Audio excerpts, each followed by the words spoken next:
tôi cho không mà ina nga nhà kháng gạo nữa mà lại chao này mình ăn cho chữ mà thì có lẽ chao nhà té nó nữa mà to lù salad to lù nu nè nu tu to lù nó xong phá mi ăn gạo yo ha ở mất đồ gạo lù yo ha ở tập phê cho ăn gạo kháng gạo nữa mà mi la mi eo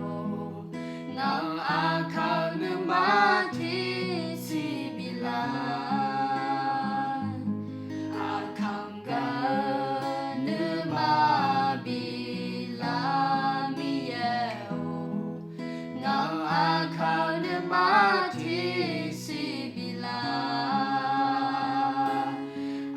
kháng gạo nữa mà ngã gạo cho nghe khó đi nó nơi cơ na người yêu nhà kháng gạo nữa mà ngã gạo cho nghe khó đi nó nơi cơ na người yêu nhà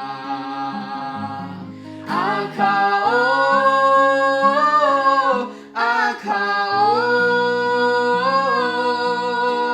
ngà non biết chân na ngà thì dễ mà nhà ni bia ilu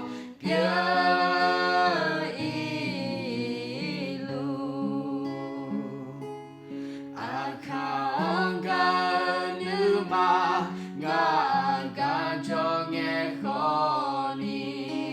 nó nơi cơ na người yêu nhà kháng gạo như mà ngã gạo cho nghe khó đi nó nơi cơ na người yêu nhà